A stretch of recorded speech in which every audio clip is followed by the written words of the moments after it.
भाई साहब मुझे गर्मा गर्म राजमा चावल दे दो। बहुत सर्दी है, गर्मा गर्म राजमा चावल खाऊंगा तो थोड़ी गर्माहट आ जाएगी। अभी देता हूँ भाई साहब। पारुल, चलो राजमा चावल गरम करने के लिए लगा दो। पहले ही लगा दिए हैं जी। इन दोनों को ठंड लग रही होगी, मैं थोड़ी सी लकड़ियां जला देता हूँ। रवि अपने ढाबे के पास थोड़ी सी लकड़ियां जला देता है, जिससे वहां खड़े ग्राहक खुशी खुशी अपने हाथ पैर गर्म आंच पर सेकने लगते हैं। अरे बड़े बड़े रेस्टोरेंट एक तरफ और ठेले के बाहर ऐसे धूप में खड़े होकर खाना खाने का मजा एक तरफ। सच में बहुत स्वादिष्ट खाना बनाते हो आप लोग।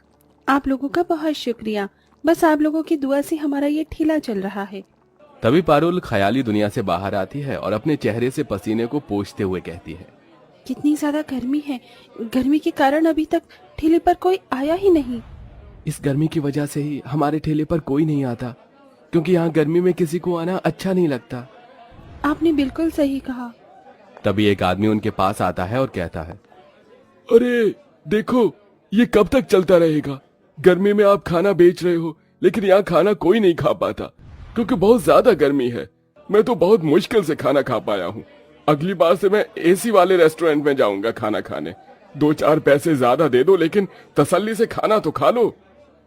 उमेश पैसे देने के बाद वहां से चला जाता है। ये बातें सुनकर रवि और पारुल बहुत मायूस हो जाते हैं। अरे, ऐसे तो हमारे ग्राहक टूटते जा रहे हैं। जितनी चाहे मेहनत कर ले, जितना चाहे अच्छा खाना बना ले, लेकिन यहाँ गर्मी की वजह से कोई खाना खाना पसंद ही नहीं कर रहा। ऊपर से दिन प्रतिदिन गर्मी बढ़ती ही जा रही है।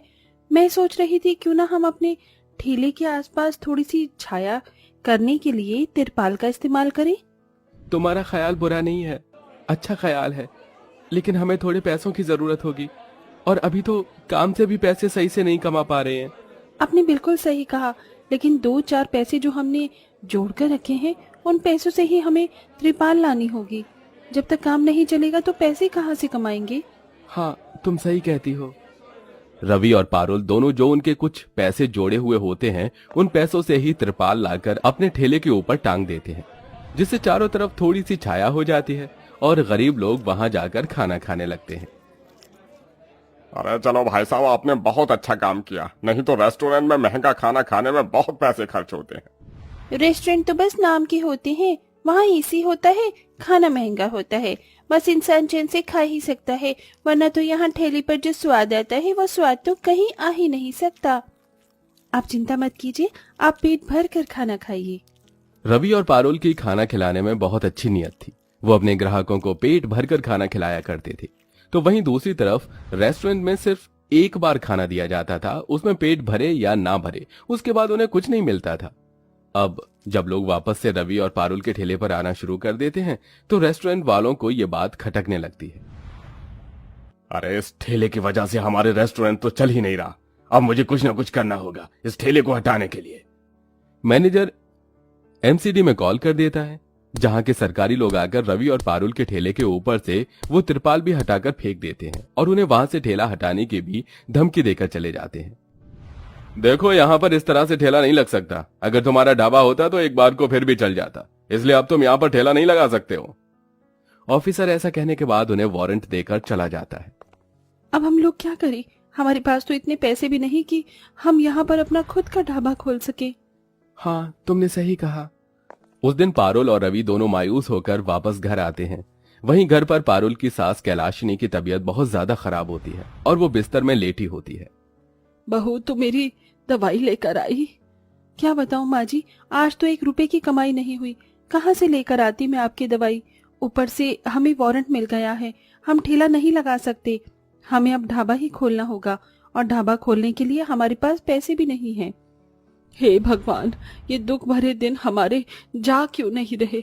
एक मुसीबत कम नहीं होती कि दूसरी मुसीबत पहले ही हमारे लिए खड़ी रहती है। कब हमें इन परेशानियों से छुटकारा मिलेगा? अच्छा, मैं सोच रहा था कि क्यों ना हम खुद की मेहनत करके अपना ढाबा खोल लें।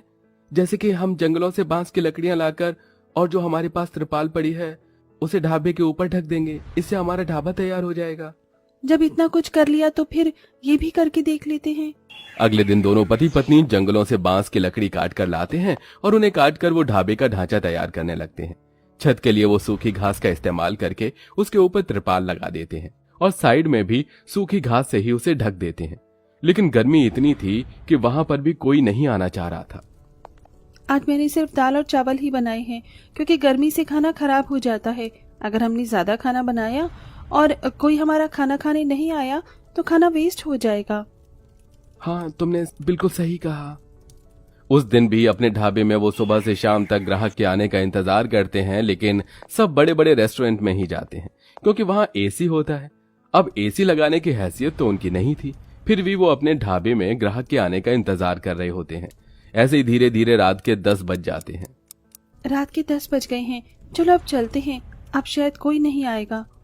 पारुल के कहने पर वो अपने ढाबे को बंद करने वाले होते हैं, लेकिन उसी वक्त एक 5 स्टार होटल में एक आदमी भागता हुआ जख्मी हालत में पहुंचता है। अरे रुक जाओ, अभी ढाबा बंद मत करो, मुझे बहुत तेज भूख लगी है। अरे इसके सर पर तो चोट लगी है, कहीं ये कोई चोर तो नहीं? इसके पास एक बैग भी है, ऐसे इंसान को रेस्टोरेंट के अंदर बुलाना ठीक नहीं होगा। मैनेजर ऐसा सोचकर अपने सिक्योरिटी गार्ड से उसे वहां से भगवा देता है, जिसके बाद वो बेचारा खाना खाने के लिए पारुल और रवि के ढाबे पर पहुंच जाता है। मुझे बहुत जोरों से भूख लगी है, कुछ खाने को दे दो, अरे मेरी मदद करो। उसकी हालत देखकर रवि और पारुल हैरान रह जाते हैं। वो उसे अपने ढाबे में जगह देते हैं और फ्री में खाना भी खिलाते हैं, साथ में उसके जख्मों पर मरहम पट्टी भी कर देते हैं। भाई साहब, मैंने आपके जख्मों पर मरहम पट्टी कर दी है, अब ज्यादा खून नहीं निकलेगा। पहली बार मुझे किसी ने भाई बोला है। दरअसल मैं अभी के अभी बैंक लूट कर आया हूँ। वैसे तो मेरे लिए पैसे बहुत कीमती होते हैं, क्योंकि चोरी के पैसों से मैं गरीबों की मदद करता हूँ, लेकिन आप लोग बहुत अच्छे हो और आप जैसे लोगों की मदद करना ही मेरा पहला कर्तव्य है, इसलिए मैं आपकी मदद करना चाहता हूँ। ये कुछ पैसे हैं, इन्हें रख लीजिए, ये आपके काम आएंगे। जगदीश अपने नोटों से भरा बैग पारुल और रवि के पास छोड़कर चला जाता है। इतना पैसा उन्होंने जिंदगी में कभी नहीं देखा था। अब उन पैसों से वो अपने ढाबे को पक्की ईंटों का बना देते हैं और साथ में उसके अंदर एक एसी भी लगवा देते हैं, जिसके बाद वो अपने ढाबे में सस्ते रेट पर लोगों को खाना भी खिलाते हैं।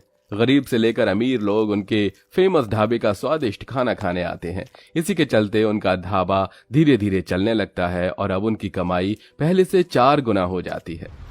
उन भाई साहब की मदद से देखो, आज हमारे ढाबे में एसी लग गया, और देखो ना, सब लोग कितने खुश होकर यहाँ खाना खा रहे हैं। हाँ, तुमने सही कहा।